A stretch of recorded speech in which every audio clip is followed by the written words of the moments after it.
watching Goal Line Extended presented by Lacrosse Flash.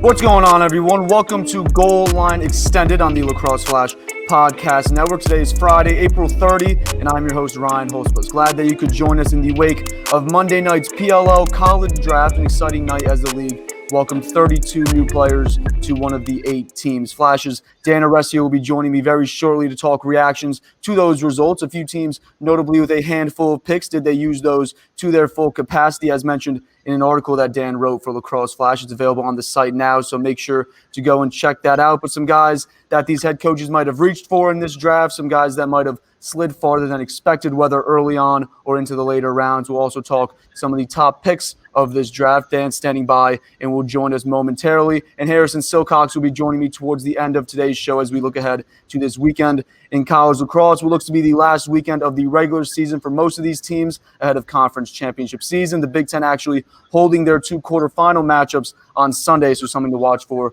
going into this weekend. And also, since we did not talk about last weekend's action due to our college lacrosse draft special, on Monday, we'll take a look back at some of the best from last weekend's games as teams fight for seeding ahead of those conference tournaments. Big show planned, and it does not stop there. After we're finished up here with Dan, Duke attackman, former Princeton attackman, the all-time leading scorer at Princeton in the 2nd overall selection in Monday night's draft, Michael Sowers. He will be joining us as he gets set for the season finale against the North Carolina Tar Heels on Sunday, and for the upcoming summer and beyond with the Waterdogs Lacrosse Club. I mentioned it in a tweet during the week. We knew what kind of turnover we'd expect on the Cannons roster, obviously being the expansion team, and after the early trades that Atlas head coach Ben Rubier made, we expected that team to look a lot different. But Andy Copeland adding what looks to be another starting attackman in Mike Sowers, a starting offensive midfielder that should thrive in transition, and 3 starting poles with the addition of Eli Gobrecht on Monday night. That starting attackman being Ryan Brown, to complement the selection of Michael Sowers here,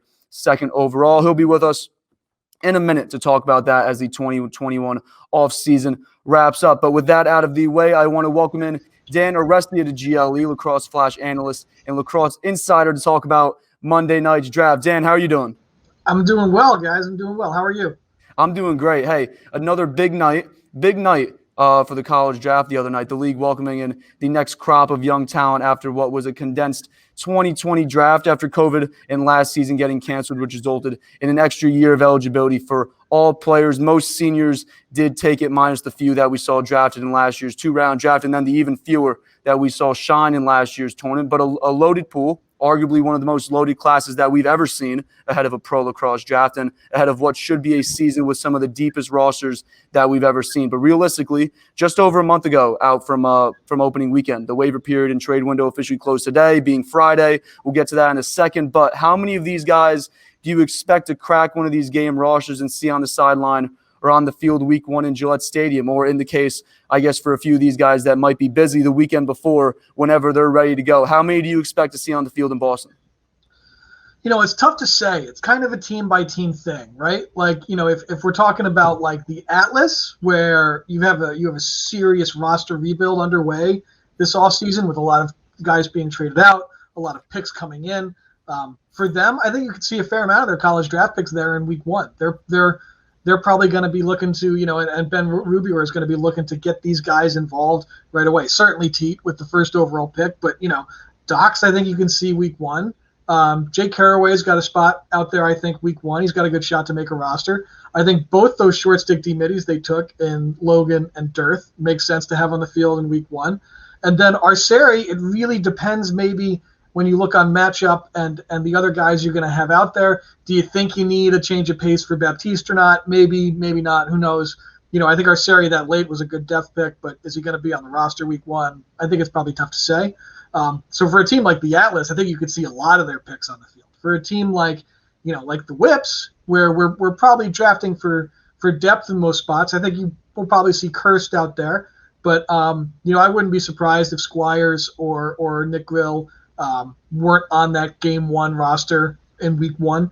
I think those are guys that'll be PLL players at some point. But right now, if you're on the Whip Snakes and you're not a defensive player of the year kind of guy, then maybe you're not starting for their defense. So, you know, it's a team by team thing. I think there's a good percentage of these guys though who were drafted because they fill a need for the team that took them, right?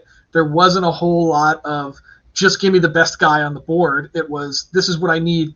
I'm taking this player to fill that need. And if you're going to draft that way, it means you're going to use the guy you drafted. You don't draft for need and then not use the player you took to fill it. So, I think for the teams that really were out there doing that, like the Chrome as well, taking JT, now that we know that that Rigney won't be available for them this summer. So, that's a need filled. JT, I imagine, will be out there week 1. Needs definitely filled here in this college draft. And as you mentioned, too, with the Whipsnakes, I mean, we were talking about Jared Connors possibly falling to 7. He wouldn't even start on the Whipsnakes if that was the case, if he was to have fallen. But definitely some teams picking for need, I really can't even say for need because these teams really don't need much. They're already so talented. But obviously picking to fill holes here ahead of training camp and ahead of the season, an absolutely loaded pool. And there's still some guys that you could make an argument for when it comes to making a team roster, but they'll join the group already in that waiver pool of players ahead of the season. And like I mentioned before, the waiver wire and the trade window both closed today, Friday, April 30, and we're actually recording this segment Wednesday evening, so most likely going to have some moves go down between now and Friday. Already saw a few right before we started here, and we'll get to anything that we missed on Tuesday. But signs that the offseason is starting to wrap up as we look back at the college draft in the rearview mirror and look ahead to the season. But related to that, we're not entirely sure when these final rosters are due. The original roster number announced being 25 before the season starts. Hopefully we'll be hearing some more soon in regards to that. Make sure to follow LACROSSE Flash on social media for all the latest news and updates. But Dan, earlier this week, we got that information about the waivers and trades that deadline is today. We actually had a conflicting report from the PLL website itself last week saying that that date might have been pushed back to mid-May, but that does not look to be true. We also learned that teams will be allowed to bring up to 30 players to training camp, which will be sometime in May. What else do you know in regards to how these rosters will be finalized ahead of training camp, and how does the trade and waiver processes, how that will all operate into the 2021 season? Well, you'll have, like you said, you'll have the transfer window, the player movement window, that captures both waivers and trades, is done on the 30th. That's usually in like mid-afternoon. I think you might still see some moves before then. Like you had mentioned, there's some moves kind of happening. We saw earlier today the Woods sent Tyler Dunn to the player pool.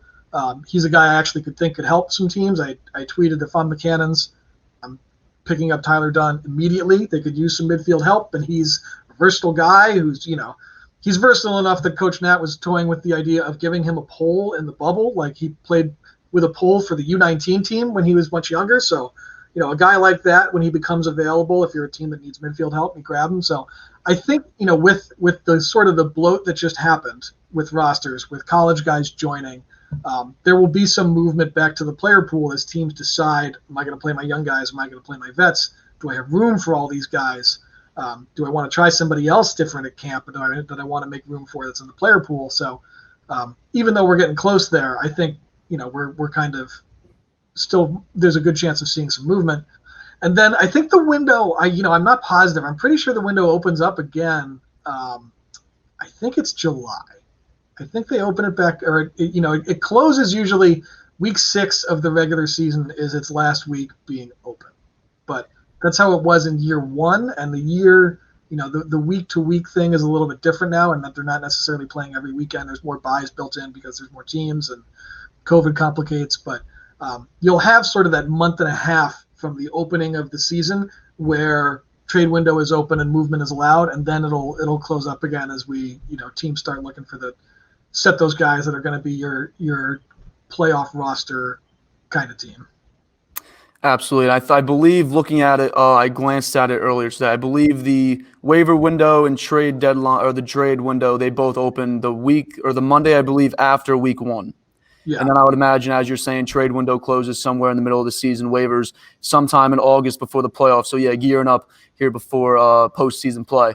But the PLL laying out its plans and in-season deadlines for roster and player movement as we wrap up this offseason. We'll have to wait and see how many of these guys drafted the other night remain on a roster after training camp. All right, let's talk about some of these teams and picks in particular. We'll go through a few of them, as there were a few teams that we focused a lot of our attention on the last few weeks. The Atlas being one of them, obviously holding all those draft picks. The first overall pick. The conversation in the days and weeks leading up to Monday night was being whether it would be Sowers or Jeff T. It looked like since last year's draft that it would be Sowers, but as we all know, Rubier decided to go with T at 1. But something that I said in the lead up to the draft, which was that those selections at 8, 10, and 11, they might be even more important than the pick at 1 overall, 8 coming from the Cannons in the Rabel trade, which Rubier used on UVA midfielder Dox Aiken. And then he got 11 straight up with the Waterdogs for Ryan Brown, which gave Rubier back-to-back selections to get Georgetown attackman Jay Caraway, a guy that played for Rubier at the high school level, and then Danny Logan, a short-stick defensive midfielder out of Denver. And then in the third round, Rubier landed Syracuse short-stick D-midi Peter Dirth. And in the fourth, as you said before, Penn State face-off specialist Gerard Arceri, who might be able to serve as Trevor Baptiste's backup this season and going forward. Dan, what do you like? What do you not like from this draft and these selections by Coach Rubier as he wraps up what was a very busy offseason and a very important offseason for him and his team, not just for this season, but really in terms of seasons to come as well? Yeah, I think the Teat pick is great. I think, they have guys who can be primary ball carriers, and Teat doesn't need to be one to drastically impact a game. He's so smart and he's so calculating when it comes to taking a defense apart that he can find the way where he will best hurt you, and he can do that as well as anybody in lacrosse. So, and I think you also heard Coach Rubier, talking to you guys talk about his experience at World Championships and his level of, leading Team Canada in points as a sophomore in college. Shows you that this is a guy who's basically a pro already as you draft him. He's played against pros and been very successfit's the idea of having any kind of risk associated with the pick is kind of eliminated by that. You can feel really good about taking him. But it's you have the first pick in the draft. You're going to get somebody, especially in this draft, that's going to change the future of your franchise. So T pick is great. I like the Dox pick a lot. I think this is a team that could use some midfield help a little bit, especially with a two-way guy like Dox. We talked a little bit in Twitter Spaces before. The knock on Dox has always been that he doesn't pass all that well, or he's not that great a feeder out of his dodges, which is not necessarily something I don't think that's going to be all that hurtful to him, and not something that is so bad that it would lead you to knock him down into the second or third round or something. At the end of the day, this is still a very big, strong, athletic midfielder who can get his own shot, who can score from 2. Who, he doesn't need you to set a ton of picks for him to beat his man. And if you play him out there with guys like Romar and Costabile, Dox is going to get shorted, and he can beat a whole lot of shorties. So, I think that's a really, really good pick there who's a desperate need for them with that kind of midfield help. He fits in really nicely to the spot that's vacated by Rabel, right? Very similar players. Rabel is obviously an all-time great. Dox is not an all-time great yet, but very similar play styles, I think, is with a guy like Dox. So you trade Rabel, you get your younger, Rabel that's right out of school, and you feel good about that. The pick that might have been a little bit of a reach for me was Danny Logan. I thought Ryan Tarafenko still being available, he was my top-rated short-stick defensive midi on the board. I think he was just about everybody's because he does so many things well. He can, play wings for you. He'll take the occasional. He's taken face-offs at Ohio State. He plays on the offensive end for there, and it's not like he's just some second-line midi trying to fit in. He can beat a man off a dodge. So, I thought somebody with that level of versatility and that short-stick D-midi pedigree where he can guard most guys in the league, I think, a lot of, he can win a lot of short-stick D-midi matchups for you, would be a better fit for the Atlas. But, Danny Logan is still, I think he's listed at 5'11", 200. This is a stout, strong, physical D-midi who causes quite a few turnovers for Denver's team. If you look, I think he's in the top 2 or 3 on Denver's team right now on caused turnovers as a shorty. So that sort of physical, aggressive style is a good one to have in the PLL too. You've seen other guys, play successfully trying to do things that way. Guys like Bernhardt or Ty Warner can play aggressive, strong, physical short stick D-midi. Those guys are successful. We saw Pat Harbison this past season, in the top 3 in the league in caused turnovers. So I think he's kind of in that mold of guy. And if that's what you're looking for, then Danny Logan is the one you're going to want ahead of all the others.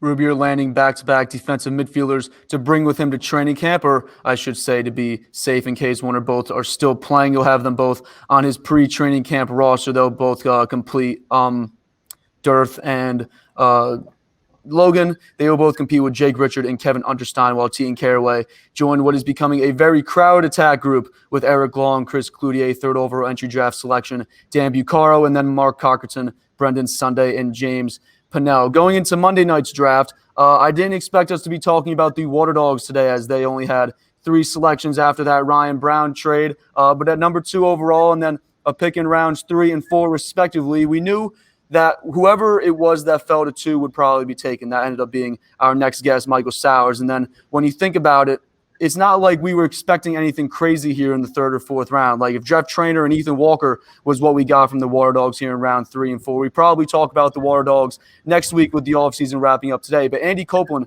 did something that turned some heads when that 3rd round pick arrived, 18 overall. He sent that to the Archers for defenseman Eli Gobrecht, which in my opinion might be even more of a steal than Ryan Brown for 11 overall. But now you look at their draft results, I guess you can say, quote unquote, after that trade, the only trade of the draft. They were only left with 2 selections in Sowers and Ethan Walker in the 4th round. But you can also look at it this way: Sowers in round 1, Brown in round 2, Gobrecht in round 3, and Ethan Walker to close it out in round 4. That's the best draft, if you ask me. And I'm not really sure it's close, but what do you like about the Waterdogs edition of Gobrecht, along with the entry draft editions of Randall and Burns? Gobrecht, a guy that has proven at the pro level that he can go one-on-one with some of the best attackmen in this game. Yeah, I think the way you just described it is the way to describe the Waterdogs draft, right? Like teams got 4 picks, 4 rounds, so everybody gets 4 picks, and you do what you want with them. The Waterdogs spent theirs on Michael Sowers, trading for Ryan Brown, trading for Eli Gobrecht, and drafting Ethan Walker in the 4th round. Who can play for them? He could be a week 1 player for them. So, I absolutely loved what Coach Copeland did here. I thought this was a great draft for the Waterdogs. I think Sowers playing out there with shooters like Brown and, now Ethan Walker is going to be, an opportunity to really see a lot of defenses get put in tough spots to try and recover to shooters like them. I think the defense they have in place now it's a serious makeover from last year's defense, right? Last year's defense had some organizational issues. Their shorties weren't the best, but there were times, like if you go back and you watch the Waterdogs play the Chrome, you'll see a defense that was very much getting to know each other and learning to play together and had some communication breakdowns. So I think when you add guys like Burns, who's versatile and is a outstanding help defender, he might have been the best help defender in that entry draft. Randall, who's that physical, can win his cover matchup against some very good players. He spent some seasons now guarding Lyle Thompson, so he's got the pedigree of guys who can step in against the best in the world. You add now Eli Gobrecht, who's also like very physical, and if he's guarding, you're the second attackman out there, then I think you're doing very well with that matchup. And then, you're really doing a lot more things that are going to be able to, you're going to be more physical. You're going to be meaner at the point of attack. Your slides are probably going to be a lot better than they were last year. And, this team still has Chris Sabia out there, who is, a high round pick in our college draft a few years ago. So the Waterdogs defense to me jumps off the page as getting a real makeover this offseason and doing a lot better. I think I would have liked to have seen the Waterdogs maybe get another look in net at somebody beyond Cipriano and DeLuca to see, if they can do better than those guys. Those guys weren't great last summer. But that said, I think putting this much stronger defense in front of those guys is going to put them in a position to be much more successful than they were in year 1. They got hang out to dry a little bit here and there, and they're doing the best they can. But if a defense is giving up shots that they shouldn't be giving up that are high percentage, in the pros you get punished. So I really like the Waterdogs offseason. Adding Mikey Schlosser as well. And the only pieces, they added another face-off man today. I think I saw something on the waiver wire where they were adding some face-off depth behind Withers. And really what they gave up is Brody Merrill, which I think, honestly, it's not a knock on Brody. He's going to go into the Hall of Fame the minute he's eligible. He's probably the best to ever pick up a long stick, but he's not the player he was, 5-10 years ago. So, you lose Brody, you lose Drew Simino, who was good for you last year, but you still have Withers. You still feel okay at the faceoff X. And you lose Drenner, but you add Ryan Brown and Ethan Walker. So you probably feel okay about losing Ryan Drenner. So, I think the Waterdogs have filled the gaps that they lost in expansion. and improve their roster at the places that they needed to, as well as anybody in the league. Andy Copeland looking to field a much different defensive unit in 2021 than in 2020 alongside Team Canada, LSM, Ryland Reese. And with these 3 additions on offense, Brown, you mentioned Mikey Schlosser, now Sowers, expect the Waterdogs offense to look much different as well in 2021, especially here, as we're saying, after adding Gobrecht. I was out here on Monday claiming I wanted the Waterdogs to trade down from 2, get some more draft picks in the second round. I don't know what I was thinking. Andy Copeland.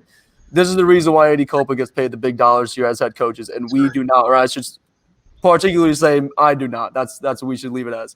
Moving along in this draft, we'll be talking much more about the Chrome, Redwoods, and Archers on Tuesday's show as we get back to our regular Tuesday, Friday show schedule. But just to breeze over those 3 teams right now, Chrome selected defenseman JT Giles-Harris, 3rd overall, after learning of Tom Rigney's summer commitments with the military that Dan mentioned before. Foster Huggins was also recently placed on the holdout list, so Giles-Harris becomes the first pull off the board, and he was followed by a guy that I think you can make a pretty reasonable argument for to go at 3 as well. Ryan Terefenko, he falls to 12 and is the second defensive midfielder off the board, and that was welcomed by a little laugh there by Coach Sudan as he made that selection. The Redwoods, who we knew coming into this draft had a need at faceoff, they ended up landing 2 in TD Erlin at 4th overall, one of the best already to ever play the position. And then with that last selection of the draft, St. Laurent selected Notre Dame's Charlie Leonard along with UVA midfielder Charlie Bertrand at the end of round 3 and Syracuse midfielder Jamie Chimboli in the middle of round 4.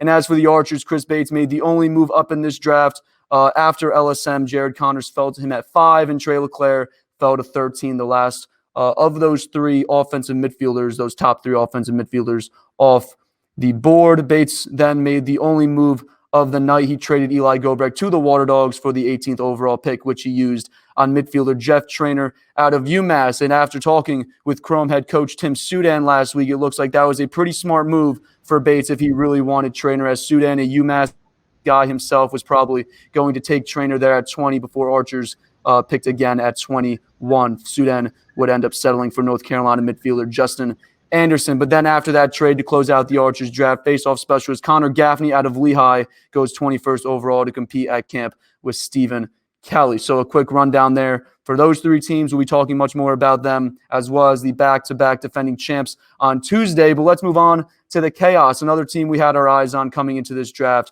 as the draft unfolded. Andy Towers with 6 selections, including 2 at the end of round 2 and then another 2 at the middle of round 3. He started off the night selecting Penn State attackman Mac O'Keefe at 6, the NCAA's Division I all-time leading scorer. He then found his backup faceoff man in Kyle Gallagher at 14, another midfielder in Tanner Cook at 15, who was the 4th offensive midfielder off the board. And then one of the best value picks in this draft, with Kyle Thornton falling all the way to 22, Ryan Smith then taken towards the end of the draft. And then Maryland's Jared Bernhardt, a lock-in finalist for the Tewaaraton Award. He's drafted 19th overall after making the decision to pursue Division II football this fall, which makes him unavailable for the summer, but Towers able to stash him away for the future. Kind of a surprise to see only 1 Canadian taken in this draft, where Towers had 6 picks. But what do you like about the guys he's bringing in, especially Thornton joining this defensive unit, and then Mac O'Keefe, as Austin Owens has been saying a few times, the closest thing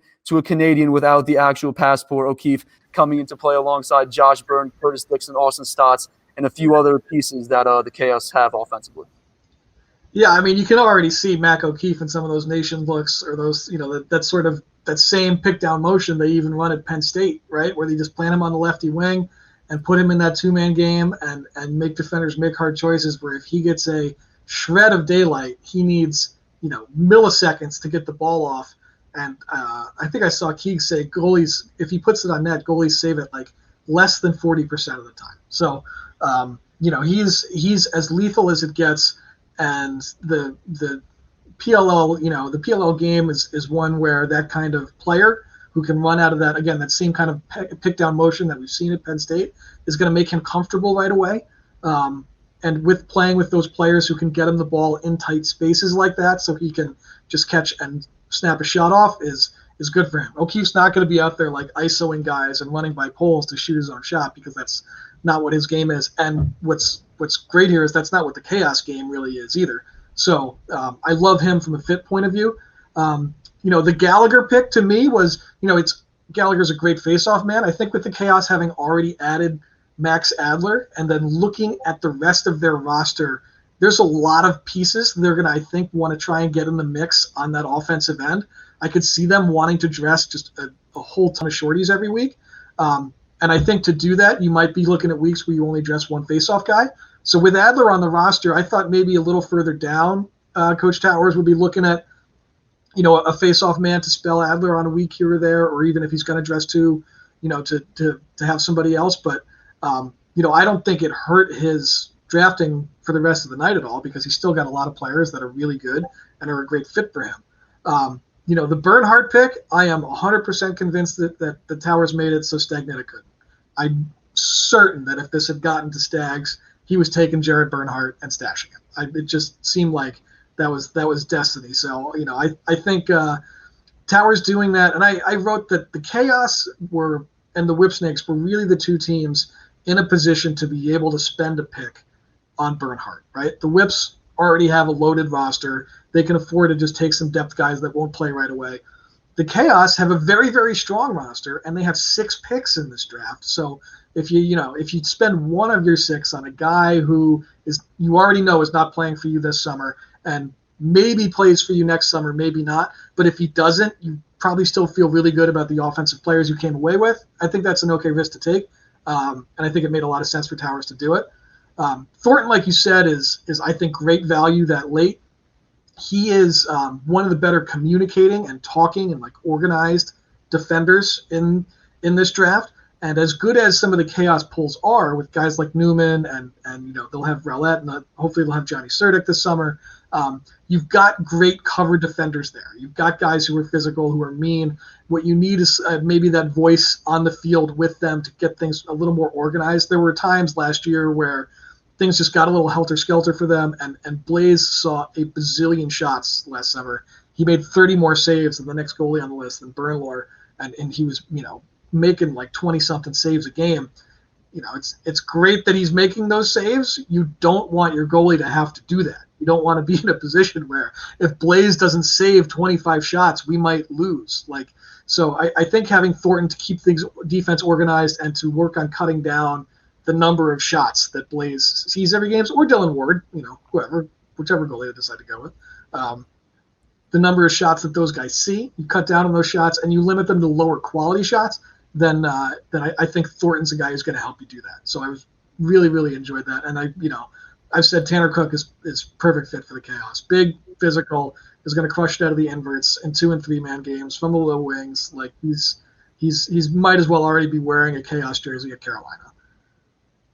Very excited to see what these 6 additions for the Chaos bring to the table this summer for Andy Towers, hoping to he's trying to get back to the championship, trying to win that championship. As you mentioned, the Whipsnakes was probably one of those 2 teams. I wouldn't have been surprised, I don't think, if Stagnita were to go with Bernhardt at the end of their round 2. That's where I think we were thinking, end of round 2, beginning of round 3, being that he is a Tewaaraton finalist. We'll probably see him in a year or 2 in the PLL, but Andy Towers jumping on him and stashing him away there at 19. The last team that we will talk about today is the Cannons. Only 2 selections in this draft to finish off expansion after sending their first-round pick to the Atlas in the Paul Rabel trade, and then their third-round pick for attackman Andrew Q. But Coach Quirk selected defenseman Jack Keelty out of Notre Dame at the top of round 2 at pick number 9, and then at the top of round 4, attackman Stephen Rafus out of Syracuse. Dan, the pick at 9 makes a ton of sense. Keelty, the best pull on the board at the time, one of the best in this class, and especially after hearing the news that Curtis Corley probably won't be available this summer, the selection became even easier there of Keelty. But the Rafus pick surprised you. Why is that? Yeah, I repented for my Stephen Rafus underrating for years. I guess I've been calling Rafus. I always just kind of called him, and I was like, I think he's just okay. He doesn't ever make a play that gets me off the couch, and I'm like, wow, that guy's incredible. He doesn't ever really do a whole lot wrong. He's just, he's a nice piece for Syracuse. Okay. This year he has really elevated, and I think shown you a lot of flashes of those plays that'll get you off the couch, right? He's getting his own shot more. He's winning matchups. He's making a smart play all the time, but his best strength is really his vision and his ability to feed to spots. Right, you've seen a lot of times this year where Rafus has his man hung up in front of the goal, and he's finding players, with lightning quick decision making, with quality feeds that are getting finished for goals. And, that pedigree of player, putting that person on an attack line with, Lyle Thompson and Bryce Wasserman, are you taking the ball away from Lyle and Bryce so that Stephen Rafis can throw the feeds? I don't know if that's something I would have in my, in my scheme. So that pick surprised me a little bit. I don't know if he's a guy you can run out of the box right away. Maybe you can. Ryan Drenner was running out of the box early on in his career for the Florida Launch. So maybe they try and do that with Rafis and play him out of the midfield. They certainly, could use a little midfield help. So, the Rafis pick to me was maybe something where, it's a little bit of a depth pick, and you see if you have weeks where you could try him out, or if you lose some guys to injuries, or if guys aren't available for some reason that we don't know yet, then you have him, and he's a nice piece to have. So, from the is he going to help me week one standpoint, I don't know if that's Rafis, and I thought the Cannons would be in a position where they'd be drafting guys that I would expect to be like, that guy is a lock in week one. Like, Keelty is going to be out there in week one. They need a guy like him on the field. I don't know if Rafis is going to fit the bill for that. We'll see how that shakes out. But with the Cannons only having 2 picks and taking these guys, they're also kind of in the position now where they can, over the next day or two, or until this waiver wire closes, they can see if other teams maybe drop some guys, like we just saw with Tyler Dunn. And like I said, if I'm them, I'm snapping up Tyler Dunn in the second, because I think he's an upgrade for me in the midfield. I think he's a guy who can help me. And maybe some other teams, as they make room for younger guys, make players available, and the Cannons can reap the benefits of that and grab some guys out of the player pool that they think can help them, that get released from other teams, in the wake of this draft happening, now that teams have a better idea of exactly who they have and where things stand. So, the Cannons might be positioning themselves to do that a little bit. We'll see how their roster shakes out, as we get towards camp. A lot of these teams getting a better idea of where they stand, what their rosters look like. And as you're saying, I mean, these rosters are full. The number I think they have to get down to is 25. There's teams right now that are up and over 30. So, we're going to see guys become available here over the next few weeks as we near training camp, once we get out of training camp. So definitely going to see some players become available. We might see some movement, obviously, with that waiver period then opening for the season after week one. Dan, appreciate you joining me as we take a look back at Monday night's draft. Always love your insight as we break down these results and look ahead to training camp and the season. Before I let you go, there were a few notable guys that went undrafted. There were also no goalies selected, as we sort of predicted, but of all the available undrafted players, and then with the new dates during the season, the waiver wire opening the Monday after week one, do you expect any of these undrafted names to get on a roster at some point this season? Well, it's tough because, I'm now of the state of mind where unless you've already played like a million years of college lacrosse, if you didn't get taken and we thought you might, I am taking that as a sign that you're going to be in college again next year. I am immediately thinking, all right, Gibson Smith, Logan Wisnauskas, Nakai Montgomery, you guys are all going to be in college next year, or there's that's the only way I can understand it.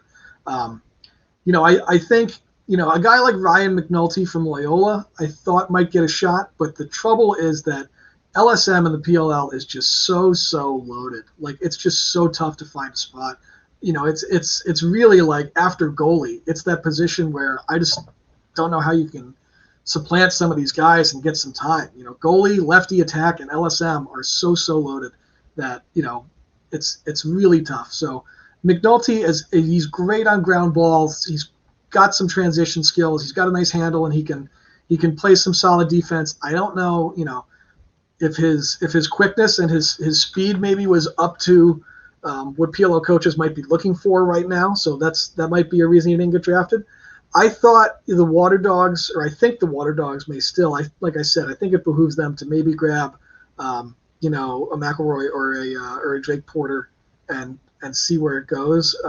If Adler comes out, I think Adler can go back for another year. But if he's available, he's in that group as well, and you can just try one of those guys out, see if they're better or if you like them better than Cipriano or DeLuca.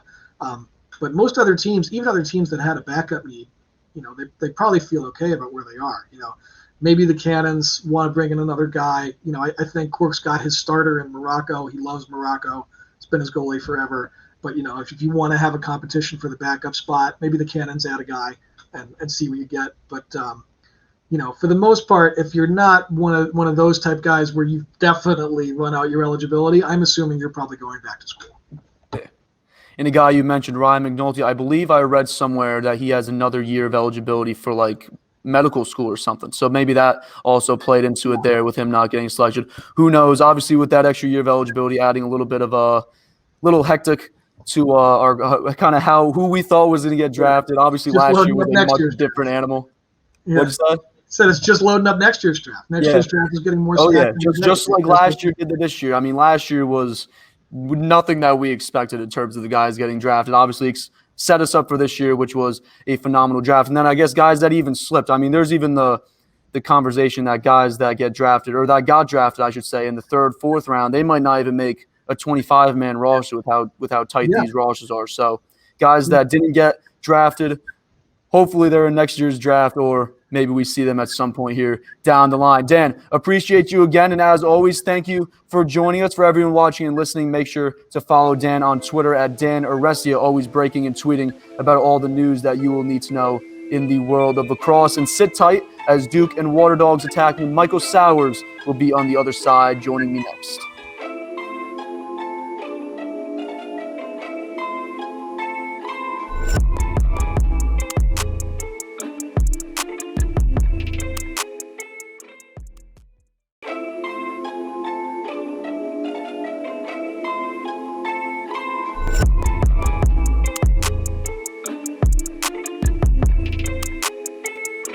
Welcome back to the show. You are watching or listening to Goal Line Extended on the Lacrosse Flash Podcast Network. We are glad that you are here, hopefully enjoying the show. And if you are, make sure that you are subscribed and following our accounts, and obviously Lacrosse Flash as well for all the latest lacrosse news and analysis. Joining me next is one of the most electrifying young players here in the game of lacrosse right now. A four-year starter while at Princeton. He set the program record for points as a freshman in 2017, and he would go on to break and reset those marks over the next two seasons before leading the NCAA in points per game and assists per game as a senior in 2020 over the 5 games played. And then transferring to Duke for 2021 on that extra year of eligibility, he would leave Princeton as the all-time leading scorer and in a real position here to chase down the all-time points record set by Lyle Thompson, which he is now in the process of doing. 60 points on the year, split evenly as 29 goals and 31 assists as he tries to help the current number 2 ranked team in the country, the Duke Blue Devils, make a deep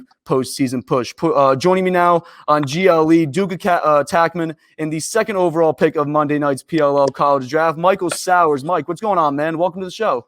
What's up, man? Thanks for having me. Appreciate it. Absolutely, man. Thanks for joining. Hey, huge season that you're putting together right now. Your team sits atop the ACC and, frankly, the rest of the country at this point at 12-1. Duke, the number 2 team according to Inside Lacrosse, coming off a big comeback win at home against Notre Dame last Thursday, game that you came up huge at the end for with the 2 goals to send it to OT and then the assist on the game winner. But these ACC games, man, coming right down to the wire for you guys. Of the last 5 ACC bouts that you've had over the last 5 weeks, 4 of them coming down to 1 goal, and we're expecting and hoping for more of the same this Sunday at UNC. But coming to Duke, playing in the ACC, going against some of the best defensemen and some of the best goalies week in and week out. What did you expect? Has it been more difficult or even easier than what you thought? Can't imagine it's easier, but you make everything look pretty easy out there. And then in wrapping up this season, the last regular season game slated for Sunday ahead of postseason play, what are you hoping for, and what are you hoping to take out of this game against UNC that you can hopefully take with you going into these next few weeks?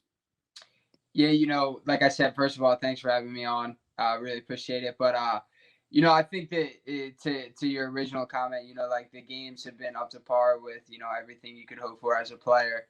Obviously getting to compete against the best players week in and week out. The intensity level in these ACC games, like it's just different.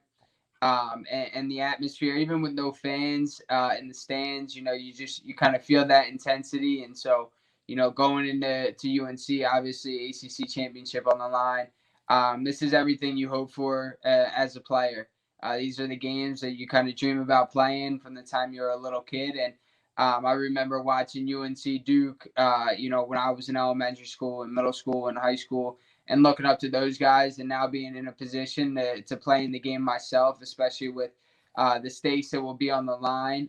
It's everything that that you could hope for and want as a player. It's such a cool environment, and even practices, different intensity. So we're definitely very excited about the opportunity. We see that intensity on the field. We see that intensity on the sideline, whether it be the guys on the sideline, the coaches bringing their intensity. But yeah, no fans in the stands. Has that been like a weird, I guess, transition for you guys? Not just you, but really just as a team? Yeah, I think originally it was a little bit, and then I think you kind of get used to it to the point where that kind of becomes a norm.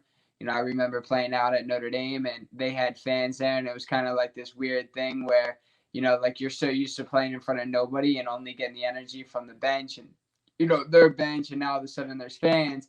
It feels like a whole new atmosphere, but it's definitely it's an exciting part of the game. Like having fans, having your family in the stands, friends. It's an awesome part of the game, and like I think hopefully on Sunday we should have some fans in the stands, so it'll definitely make for a cool atmosphere.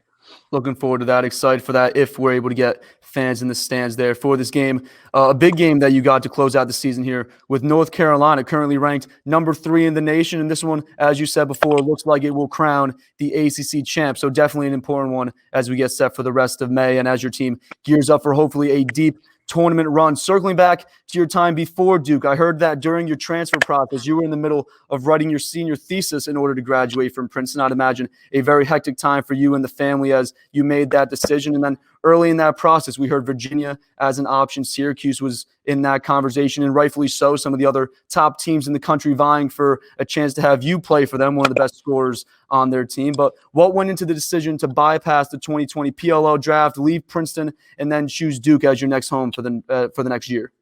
I just kind of felt like, I wasn't really done at the college level, and also, the opportunity to further my education and potentially get another degree.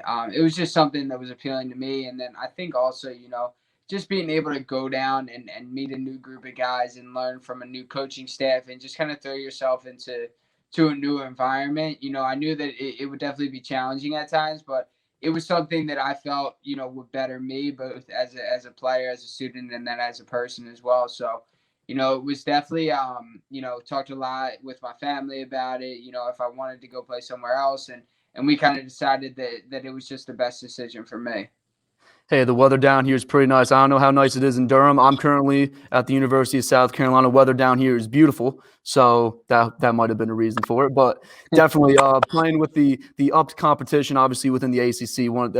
ACC is the toughest competition there is in lacrosse. So getting a chance to play in that, immersing yourself in the new team, with the new school, new conference. Great stuff there. The Blue Devils, consistently one of the top teams in the country year in and year out. And looks like with the talent that you guys will have around over the next few years, Duke set for a few more deep tournament runs. And speaking of that talent, there's a few of it, or I should say a lot of it. Nakai Montgomery, his name was thrown around a little bit ahead of this draft, but that sense that he'll be back for that extra year next year. He went undrafted in Monday night's PLL draft. Owen Caputo also in that midfield. He's still an underclassman, but 16 goals for him this season. Attackman Dyson Williams, he had 17. Freshman Brennan O'Neill, who's the front runner right now for that Freshman of the Year award, he's found the back of the net a team-high 35 times. And then you look at the face-off X, Jake Nasso he's been phenomenal. Just a freshman, he's been one of the best face-off specialists in the conference, in a conference that has a ton of good specialists. This Duke squad, looking ahead, what are you most excited for when it comes to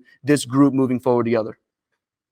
I think just the opportunity to kind of continue to grow. I think that, we feel as a group that, our best days are still ahead, and, we know that it's late April, but, we all feel pretty confident that, our best days as a group are still ahead. And I think that, there's still a level that we haven't reached as a team, as an offense, as a defense, as a rope unit that, we feel like we can get to. And I think that makes it exciting every day going out to practice, knowing that, we're not necessarily, working to win, games or whatever. Obviously that's the end goal, but it's more so having the opportunity to get better, and know that as a group, we can turn this thing up a notch. And I think that's really exciting.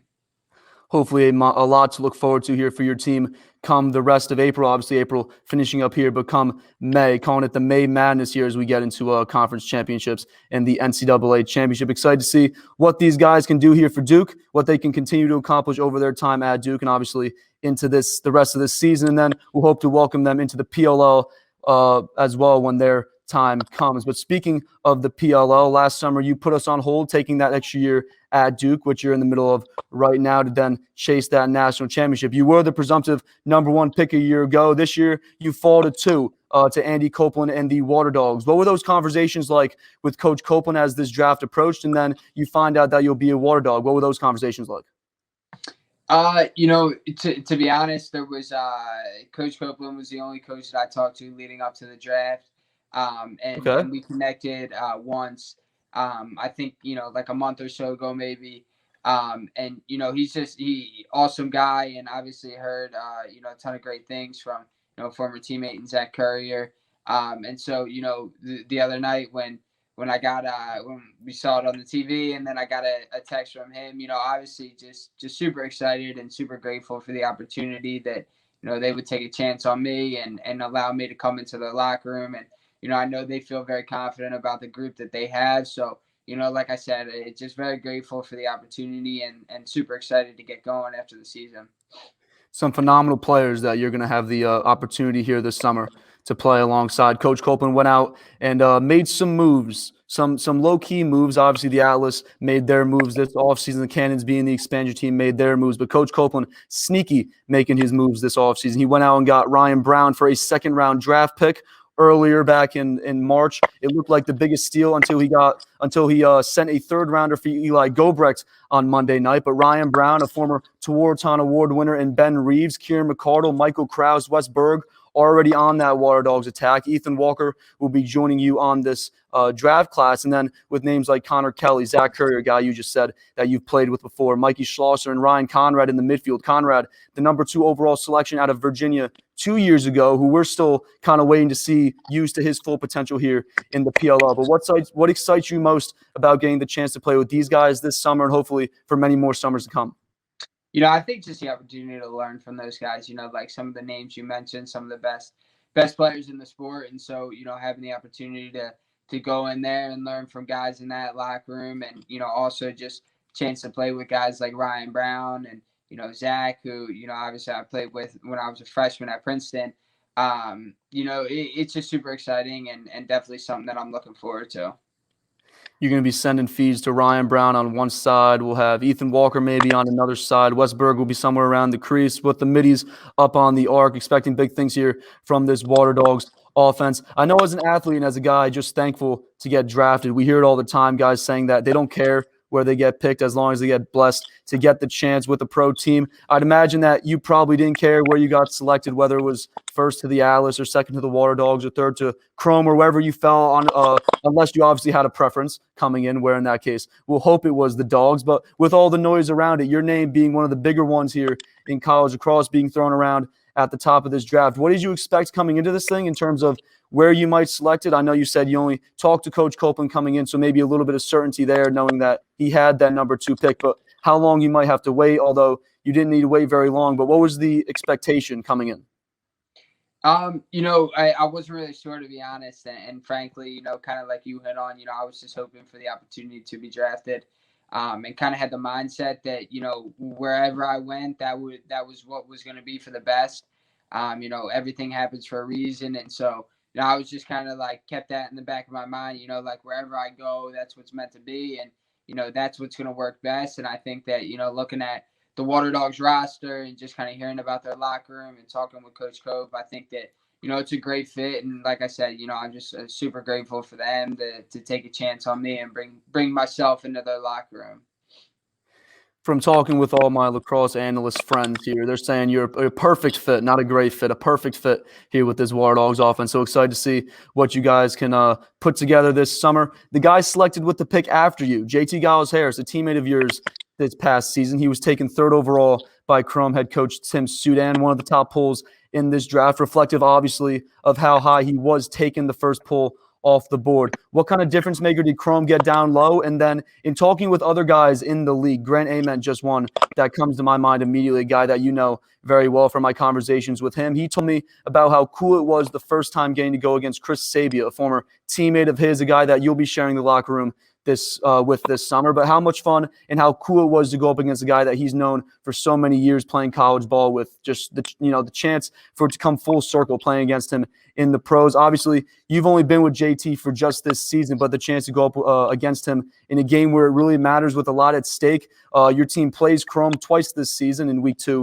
and week 5, which ironically are the 2 doubleheader weekends for your team. But getting the chance to go against JT at the pro level, what excites you most about that?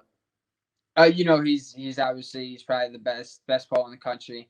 And, obviously just an unbelievable leader and teammate. And so, can't say enough good things about him. And so I think that, when we had that opportunity, it'll just be like a lot of fun. We go against each other a ton in practice, every single day in the fall, and now kind of spotty here and there now that we're in the spring. But, it's just awesome. Like, as a player, you always want to compete against the best, and he is the best. And, he has that label for a reason. So, like I said, like, going against him, I think brings out the best in myself. And as a player, it's just something you look forward to. So it'll be awesome.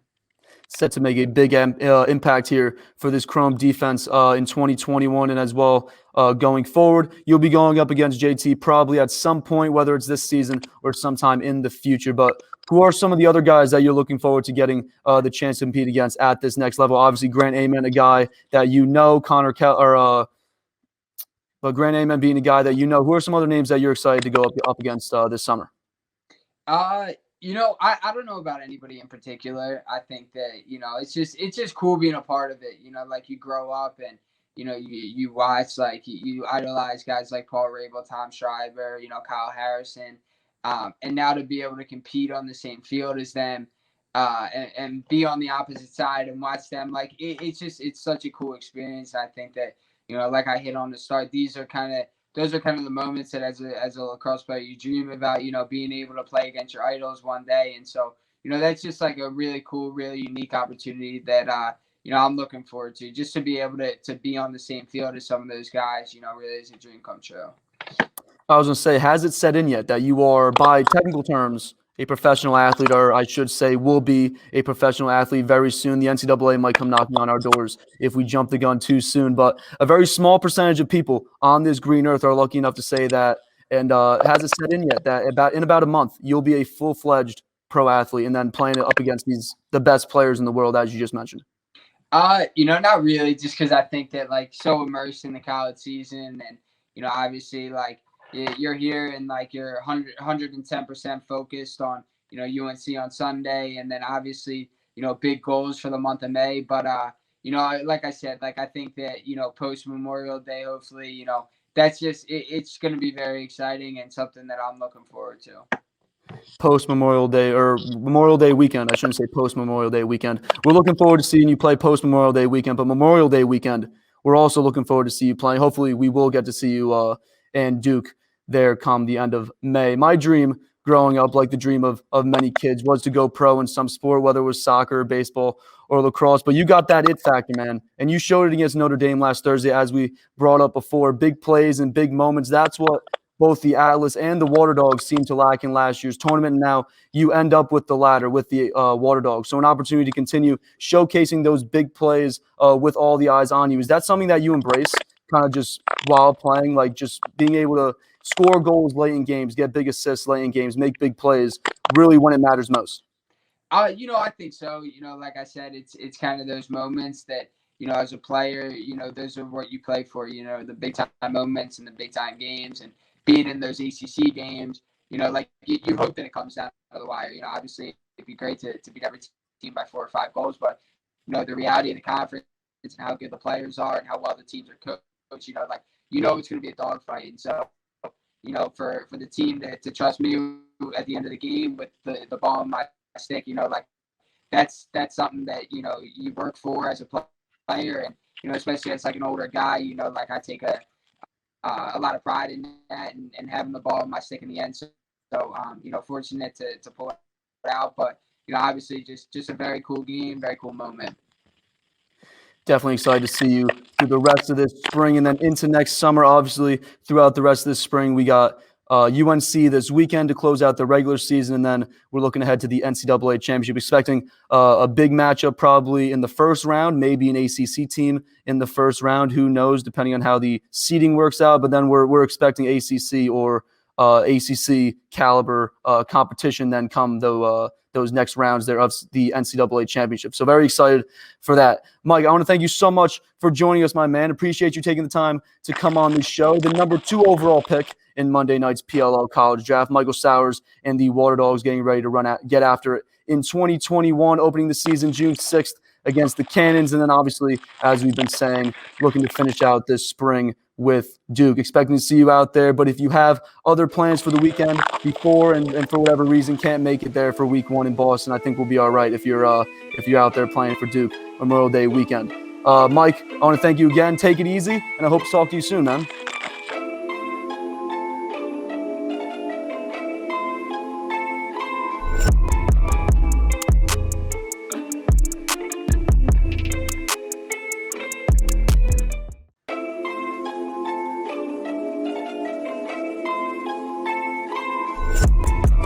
You're watching Goal Line Extended, presented by Lacrosse Flash.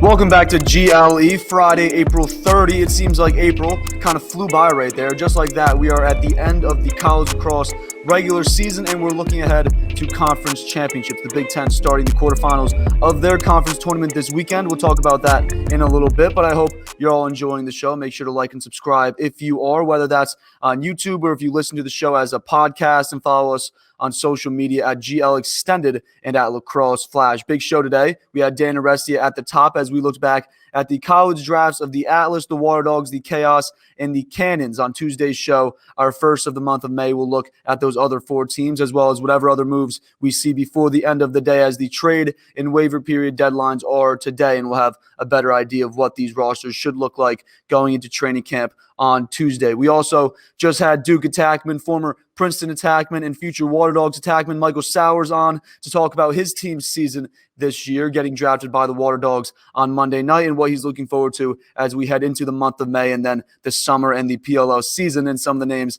that he'll be playing alongside and against on this year's PLL tour. Make sure to check that interview out if you haven't. But joining me now to talk some college lacrosse as the regular season wraps up, Harrison Silcox. Welcome back to GLE for what's going to be a pretty busy show as we look back at last weekend's games, and then we'll look ahead to this weekend's slate headlined by Duke, UNC, Syracuse, Notre Dame in the first round of the Big Ten tournament. But Harrison, how you doing, my man? I'm doing good, man. I'm so excited. This is like the best time of the year if you're a lacrosse fan. You get into the conference tournaments. Next thing you know, the NCAA tournament's going on, and then it's Memorial Day. I mean, this part of the year flies by, but it's the best part of the year, so I'm pumped to be here. Very excited about what we got going on here in the month of May. As you said, we got conference tournaments starting up this weekend, even then, and starting into next week. We'll see a few conferences. We'll talk about them a little bit today, but a few conferences set to get their tournaments going. And then, as you're saying, probably come mid-May, we'll have the NCAA tournament going down. Very exciting stuff. And then come June, PLL season. But excited that you are here, my friend. Let's get right after it. I want to start by going to upstate New York, where they're dealing with some bigger problems than what we originally thought was just underperforming on the field and what is an incredibly treacherous ACC. A little background info here. On April 20, Syracuse attackman Chase Scanlon was indefinitely suspended from the program the day following the loss to Notre Dame. And then on Tuesday, it was reported that he had been reinstated, which Coach John Desko took ownership of as his decision yesterday in a press conference. But also on Tuesday and then on Wednesday, ahead of Desko's press conference, rumors were going around that the Syracuse team, led by their captains, threatened to walk out of practice if Scanlon showed up. And we're starting to see a little bit of the reason why as the police reports are being released, and we're starting to hear some more about what exactly happened. But Scanlon, as of right now, not traveling to Notre Dame this weekend. He was rumored to be practicing alone with the coach as the investigations look to play themselves out. But Harry, what else do you know as this story unfolds? I just know that it's really not a good situation for Syracuse, and it's really sad and embarrassing for a lot of reasons, right? I mean, obviously Chase Scanlon, whenever you have an athlete or just anybody in general involved in a domestic incident, it's not good. In my opinion, it's very unfortunate that he's back with the team. I do think some things to keep in mind right now that are really important is that there are a lot of different things flying around the rumor mill as far as what the situation is with the coaching staff, the team, the school, the university, and there's a lot that we don't know about this situation. But what we do know is that Chase Scanlon is under investigation for a domestic incident, and this is obviously not good for him, not good for Syracuse, even worse for the potential victim who's involved. I'm concerned for a lot of reasons, and honestly, none of it really has to do with Syracuse's program. For Chase Scanlon, this is a guy, when you think about him, and when he came to this program, was given the number 22. That's one of the highest honors you can get just in college lacrosse in general. That number has a lot of significance and carries a lot of weight with that program, with the program's legacy, and with alumni. And he has basically taken that number and, as far as right now, in my opinion, he's just kind of dragged it through the mud. And it's embarrassing for him. It's embarrassing for the sport and the school as well. And it's really sad that we're talking about the situation and the university and what this means for Syracuse, and should Desko be fired. And the sad thing is there's a victim here. There's a victim of a domestic incident that's currently under investigation. We really can't say much other than that, just based off of information that we have. But that's really the unfortunate side of it. And the other thing that makes me upset when I see this sort of thing is I think that a lot of athletes, or pretty much any lacrosse player and lacrosse coach, has a responsibility when they play this sport to represent themselves and their team as best as they possibly can if they want to see the sport grow. There has been so many things that have set back lacrosse over the years and created a lot of negative stereotypes that surround the players and what people believe the sport is about, or believe the personalities that it brings onto teams. And lacrosse players, I think, if they want to see the sport grow, have a responsibility to not get themselves involved in things like this, to not be wrapped up in a domestic investigation or whatever else it may be, or any sort of controversy, because this is the sort of stuff that garners national attention, and it really brings a lot of negative appearances down onto the sport of lacrosse. And so it's also really unfortunate to see it from that angle. So I'm mostly just upset and embarrassed for the sport. I feel horrible for the victim and also other women who have potentially gone through this, or other women in college athletics, because the conversation has turned to what does this mean for Syracuse? And I think it really should be much more important and not just about Syracuse athletics. And that's really my thoughts on it to sum it up. That's kind of how I've been feeling as I've seen the information come out over the last few days. Summed it up very nicely there, Harrison. Appreciate that. Something I kind of compare it to, remember in the Penn State situation when Joe Paterno was fired. I remember in that first press conference that the Penn State athletic department, I believe actually the AD was fired as well following that Jerry Sandusky scandal and allegations and whatnot. But I remember Joe Paterno, the first question asked at the press conference was who's going to be coaching the game this Saturday for Penn State, when the much larger thing going on was Jerry Sandusky and the allegations going on there at Penn State. But obviously, thoughts and prayers out to everybody affected, obviously, by domestic violence and situations like this. Obviously, again, you said it, you put it perfectly. It's not a good look for the sport. Obviously, it's not a good look for the school or the team or him as an individual, but not a good look for the sport. And as we're trying to grow the game, we're trying to make a positive image here for lacrosse. And obviously this sets us back, but then you look at it as a different light. We're trying to stop situations like this. So I believe The Athletic picked up a story not too long ago, or within this week, I should say, obviously not too long ago, being this week, but I believe The Athletic picked up a story. So obviously not good for the sport, giving us a lot of bad publicity, but good for trying to end these situations of domestic violence, putting it out on the forefront. So definitely good in that regard. But Syracuse most likely going to be without their top goal scorer, though, as we head into May. But right now, as we're saying, that is not the problem for them. They have much larger problems going on as this story develops. But there were questions as to how they handled the press conference, how head coach John Desko handled that press conference. But in terms of the certain rights that athletes are protected by, there's really not much that they can say at this point. So we'll just have to wait as this process plays itself out. More information should be coming out over the weekend and into next week. Inside Lacrosse, Syracuse.com, as well as really any regional newspaper there in upstate New York. Good sources to use to follow this story. But Syracuse, without Scanlon, coming off a big conference win against Virginia last weekend, their second win over the Cavaliers this season. They travel to Notre Dame this weekend before their season finale with Robert Morris, a game that they were able to get on the schedule just recently. They're 6-4 right now, so even if they do lose these two games, they should still be in line to make the NCAA tournament. But how does Syracuse win this one against Notre Dame, the number 4 team in the country? They're going to have to bring the offense that they brought to the Cavs last weekend. But I really think the big thing is that defense needs to continue to play well to keep them in games. And Notre Dame is a very unique offense. They kept up well with Duke. They kept up well with North Carolina. They move the ball very well.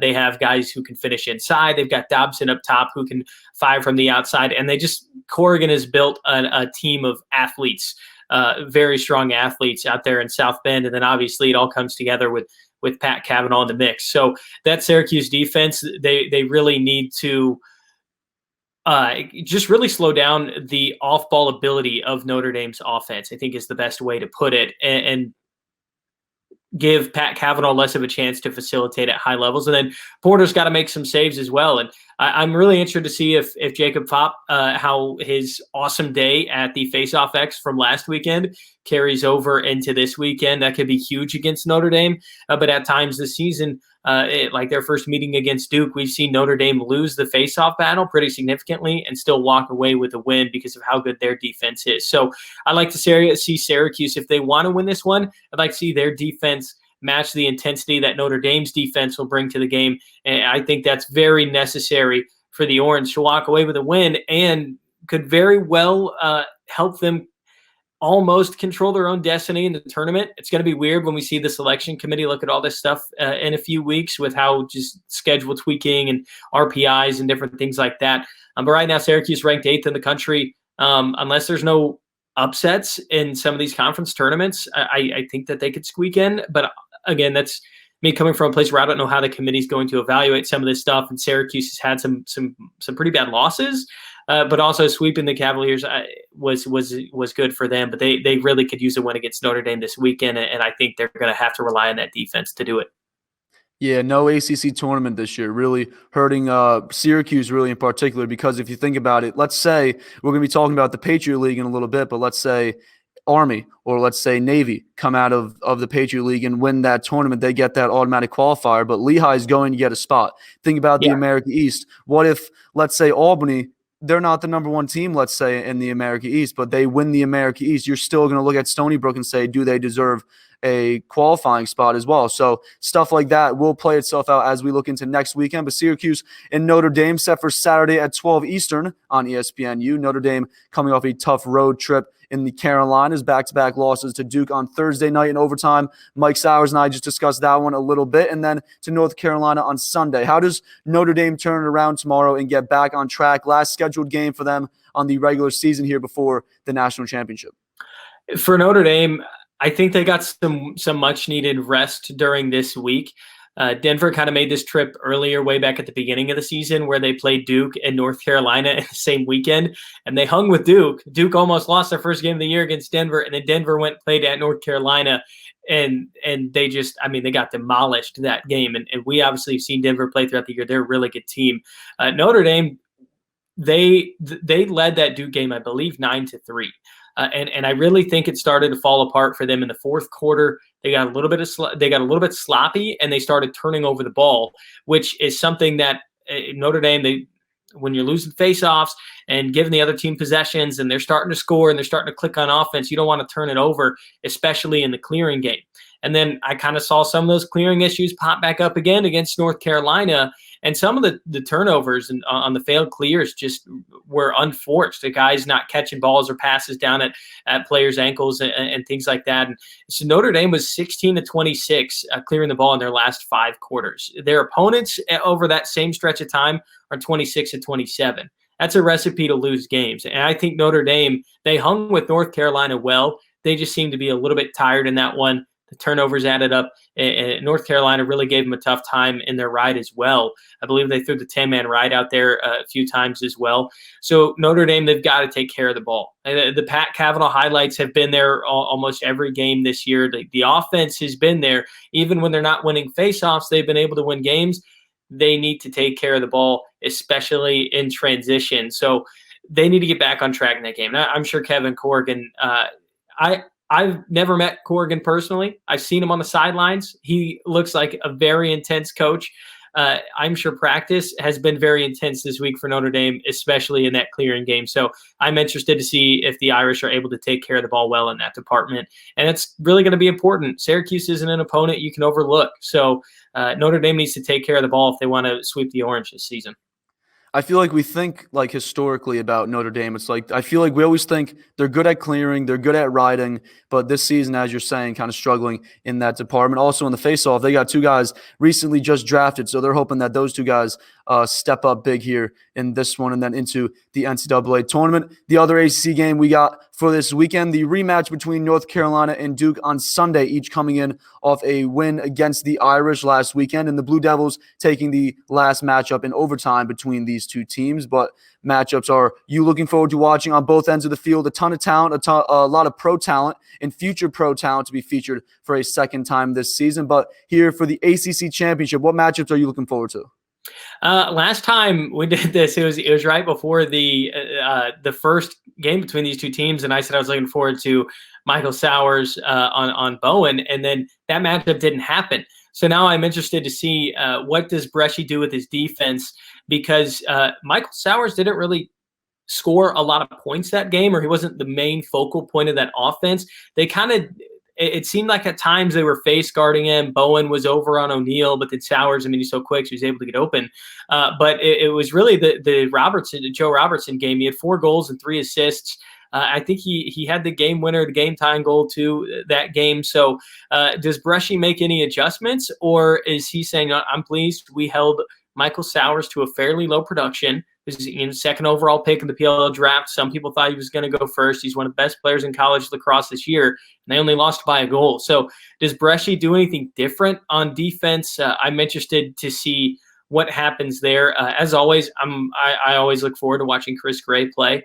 One thing I'm looking out for in this game, though, in particular, is the second midfield units. I think these two midfield groups are very deep, but they also, I mean, they've been clicking almost all year, it seems like. With Syracuse, we knew they had a good midfield, but that offense wasn't really quite what we thought it was going to be. With North Carolina and Duke, it's been exactly what we expected to start this season.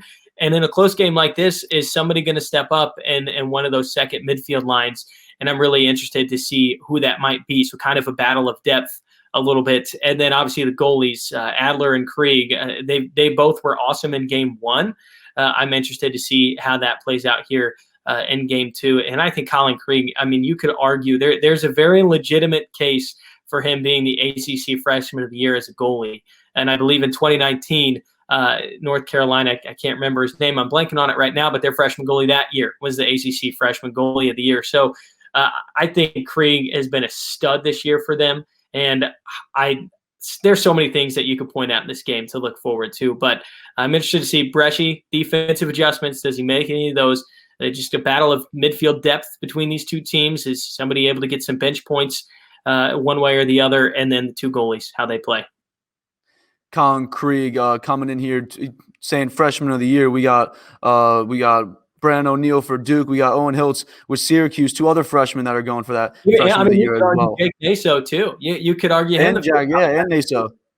Yeah. We're going to have a loaded Freshman of the Year conversation this year with those 4 names. But Duke and North Carolina, Sunday at 4 p.m. Eastern. A network hasn't been announced yet, but expect ESPNU or the ACC network to pick this one up. The ACC Championship, the winner most likely to be the 2 seed in the upcoming national championship. As for Virginia, they are done with their regular season, 10-4 and 2-4 in conference. I saw pleas on Twitter for them to try to pick up a game, especially with some of the Ivy League teams starting to get back to playing games. So we'll hope to see Virginia maybe next weekend pick up a game. But not sure there. But some other conferences and teams that are wrapping up their seasons. Denver beat Villanova in overtime 11-10 this past Tuesday. Ethan Walker, a fourth-round pick Monday night by Andy Copeland in the Waterdogs with the game winner. Denver finishes the season 11-3 and tied atop the Big East with Georgetown at 9-1, who hosted Loyola last night in what should be the Hoyas' toughest out-of-conference game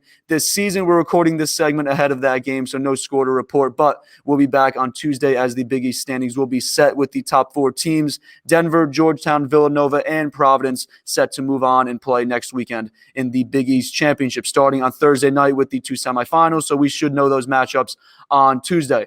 As for the Patriot League, Lehigh, the number 5 team in the country, according to Inside Lacrosse. They travel to Villanova following an 18-goal performance in a win over Bucknell last weekend. For Lehigh, a big test, as this looks like the toughest out-of-conference matchup for them this season. And then as for the rest of the teams in the Patriot League, Army hosts Colgate as they try to secure a spot in the Patriot League tournament. Navy on the outside looking in, coming off a huge win over Army last weekend, held them to just 4 goals, but Navy heads to Lafayette, a game that they want to win as they approach the Patriot League tournament, which starts on Tuesday. The top 6 teams make it, so Colgate needing to win over Army to lock up that 6th seed. Loyola plays out of conference, and Boston watches this weekend. So we'll talk more about the Patriot League on Tuesday as we'll look ahead to the 2 quarterfinal games. But how do you see this board playing out with those 4 teams right now vying for seeding behind undefeated Lehigh?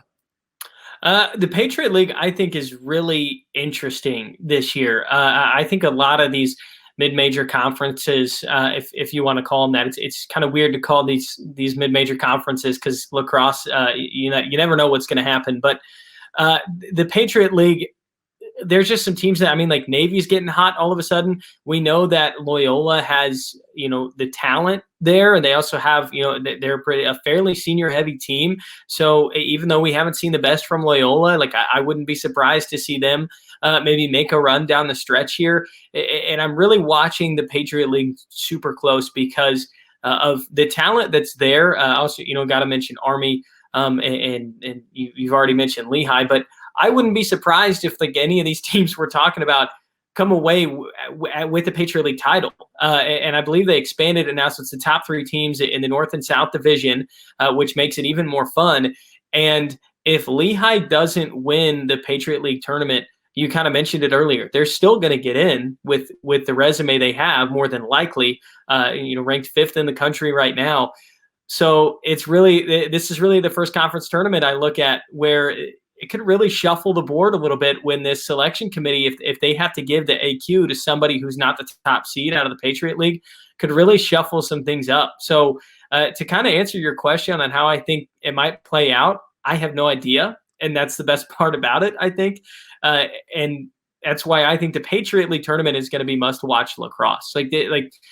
I know we talk a lot about the ACC and the Big Ten this year, but seriously, I believe all the games are going to be on CBS Sports Network. If you can sit down and watch these Patriot League games, do it. And there's some talent there, defense, face-off, attack, midfield, wherever it may be. They're going to be fun games, and I really think that we could see an upset there. If you told me you think Loyola is going to win, I would understand that argument. If you told me you think Army's going to win, I would understand that argument. You go down the list. So to answer your question, I don't know, but I'm excited. Lehigh most likely the heavy favorite, obviously coming in undefeated, but trying to finish their undefeated season this weekend. We will know the matchups for those 2 quarterfinal matchups at the end of the weekend, so make sure to tune in on Tuesday's show as we'll be looking ahead to both of those games. And then the semifinals will be held on Friday with the Patriot League Championship next Sunday. Elsewhere in the CAA, Delaware, Drexel, UMass, Hofstra, and Towson continue to beat each other up. Delaware and Drexel running away at the top, it seems, but UMass, Hofstra, and Towson fighting to fill the final 2 spots ahead of the CAA tournament that begins on Thursday. UMass is a game ahead of Hofstra and Towson in conference. However, they've lost to both of them this month. So Hofstra and Towson owning the tiebreaker over UMass. We'll see how the weekend shakes out. But the matchups we have in the CAA this weekend, UMass at Delaware, so not an easy one there for Jeff Trainer and co. Hofstra hosts Fairfield, and Towson will host Drexel. The Tigers on the outside looking in right now. We'll look at the America East. They also kick off their tournament on Thursday. UMBC, Albany, and Stony Brook already clinching a spot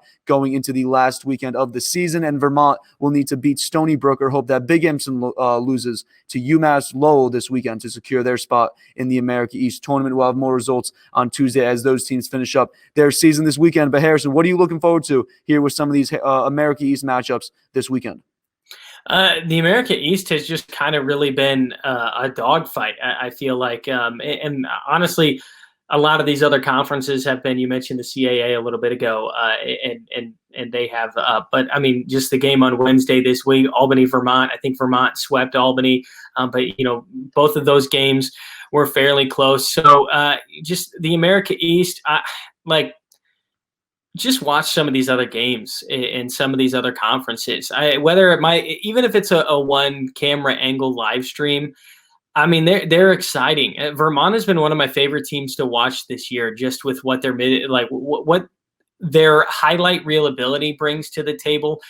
So there's just all sorts of stuff to look forward to. But these games do carry some weight, obviously, as we do get close to the postseason and conference tournament play here. So it does kind of vamp up.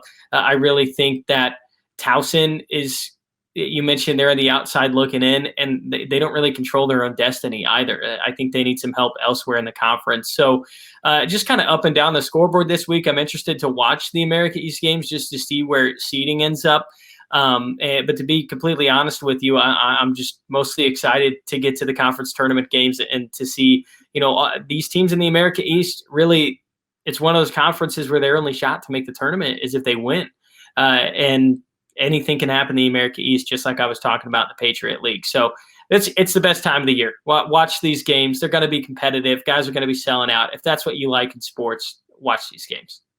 We had Albany and Vermont on Wednesday, but really besides that matchup, mainly in terms of the CAA or in terms of the America East, many top teams taking on the bottom teams there in the conference. So we'll have those really good matchups here in these once we get into this tournament come the weekend. Let's look at the SoCon real quick. Richmond set to take on Air Force and Jacksonville to take on High Point, the top four teams battling it out as they wrap up their regular season and then look ahead to their conference championship. So a ton of big games to watch and follow with a lot of playoff implications this weekend. And then the Big Ten tournament kicks off this weekend with the two quarterfinal matchups. Ohio State, the 4 seed after losing both games to Penn State this season. They will host Michigan, who got the 5 seed by way of a coin toss. And then Penn State, the 3 seed, they will host Johns Hopkins. Both of those games on Sunday afternoon on the Big Ten Network. So make sure to tune in to those. Harrison, big games for all 4 of these teams. Obviously, their seasons on the line. Johns Hopkins coming off the heartbreaking loss at home to Maryland. Can they bounce back and steal one against Penn State, who they have beaten this season? And then Penn State, on the other hand, big back-to-back wins coming in while Hopkins has dropped their last 6. And then the second game of these two, Hopkins and Penn State, winner plays Rutgers. What does Hopkins need to do first to pull this upset, and how does Penn State make sure that doesn't happen? To be honest, I think Hopkins, it was kind of funny. They did a coin flip to break the tie between them and Michigan to see who got the higher seed. Hopkins loses the coin flip, gets the bottom seed in the tournament. But to be honest, I would rather, if I'm Johns Hopkins, be playing against Penn State than Ohio State. And I think Hopkins, if they win a game here in the Big Ten tournament and they make it to that semifinal, I wouldn't be shocked. You mentioned heartbreaking loss to Maryland, a tough one to lose at the end of that game. But Hopkins, and 2 of their last 3 games, they've hung with some teams that people probably thought were out of their range. They nearly beat Ohio State. They came back down 5 against Maryland, which tells me a lot about Johns Hopkins, a team that's only won 2 games on the year. To come back from down 5, I think it tells me more than a team being up 5. And like we saw Michigan a few weeks ago being up 5 on Maryland and then gave up 16 straight goals. So maybe Hopkins is starting to figure some things out. If you remember the tournament back in 2019, Joey Epstein, when he was just a freshman, I think he had 14 points in both of those games. They took Penn State to the brink in overtime. And, that was the Grant Ament year with Penn State where they had that awesome Final Four run. So maybe Hopkins puts something together in the Big Ten tournament. We saw Epstein do that after kind of a mediocre conference season back in 2019. Milliman, he's upset Yale in the Ivy League tournament before, back to his days at Cornell. Obviously, he had Jeff Teat on his team, who was the number 1 overall pick earlier this week in the PLL. So Hopkins, maybe they're starting to figure things out and they're hitting their stride at the right time to pull off the upset here. I'm not saying they're going to win the Big Ten tournament, but the talent is there for Hopkins. Maybe the execution is just about there. They just got to put together those 4 quarters. And for Penn State, I just got to say, I mean, ride Mac O'Keefe as much as you can. The dude's ridiculous. I mean, just any sliver of daylight that you can find him, whether it's like a skip pass, feed from down low, whatever. I mean, he's going to bury it low to high, it seems like, every time. So I would continue to ride that, and then just watch out for the proven guys on Hopkins defensively. Make sure, you got your head on a swivel. You're watching passing lanes. Don't let Epstein get going. Connor DeSimone, the guys like that. I think it'll be a competitive one, and it could really go either way. I'm gonna make a prediction. I think Hopkins is gonna win it here, and I'm not a Hopkins guy. I'm not from Maryland. I'm from Indiana. I have no ties to Johns. Nowhere near Maryland. But I think the Blue Jays might pull this one out, maybe surprise some people after a rough season. The second game here of this Sunday doubleheader. You're going with Hopkins here. I think I'm gonna go with you as well. If I think I like Johns Hopkins in this one, as you're saying. Coming in, they've been playing well. It's not like they've been getting blown out here by teams. Obviously, losing by a handful of goals here, but as you're saying, stringing together some nice quarters, some nice halves. We both got Johns Hopkins here in this one over Penn State. And then we got the first game of this Sunday doubleheader, Michigan at Ohio State, the winner to play undefeated Maryland, the number 1 team in the country. A lot of exciting talent on the field for Ohio State. Ryan Tarafenko, Trey LeClaire, 2 recent draft picks on Monday night. How much do you think they need to carry this Buckeye team to win on Sunday? A decent amount. I think there's other talent on the Ohio State team. I think they're much more well-balanced than Michigan, with other guys like Jack Myers. But, I mean, a lot of people are tuning into this game to watch Trey LeClaire, Ryan Tarafenko. But there is a lot of depth on that team, which I think, if they're able to spread the ball well, have multiple guys be a shooting threat on offense, I think Ohio State will be in good hands. And I expect that to happen. I think Tarafenko is a big difference maker on this team. He missed a few games earlier in the season. Ohio State started to struggle. And then when Tarafenko came back, it seemed like they kind of hit their stride a little bit. I know they tied with Penn State, I believe, as far as their record is concerned. But in terms of who I think is better, I think Ohio State is much better than that Penn State team. So I think that they should be able to handle Michigan fairly well. But it is worth noting the Wolverines, kind of like what I was just saying about Hopkins, they have come close in a few games. Their senior day, they hung with Rutgers pretty well throughout most of that game. And I think they need to make the most of their possessions. Michigan has struggled with turnovers throughout this season. You can't really do that against Ohio State. And a sneaky, decent face-off team in the Big Ten. They're second in face-off percentage. The Wolverines are in the conference. I think they're at 55%.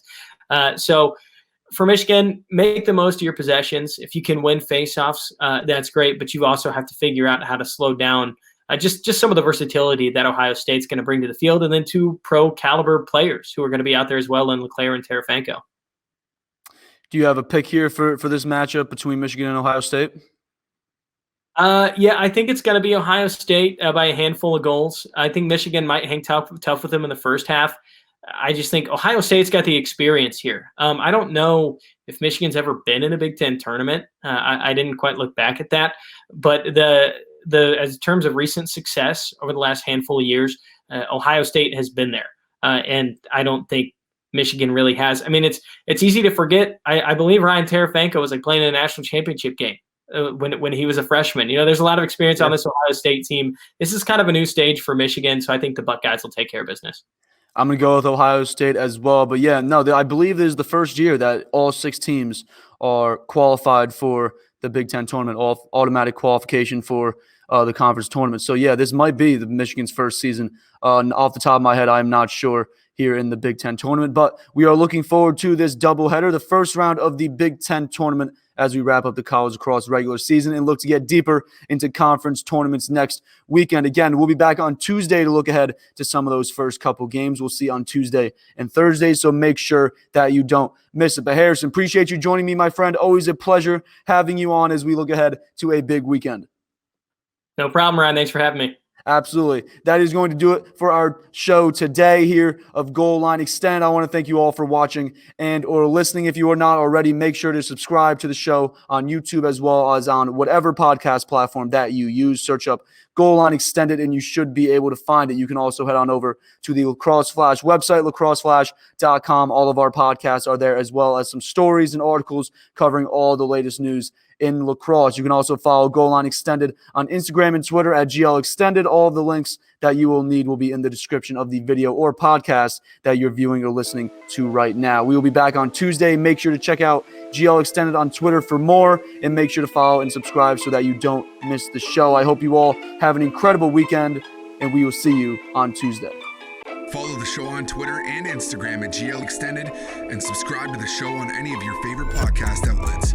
You can find Lacrosse Flash on Twitter, Instagram, and Facebook, and online at lacrosseflash.com.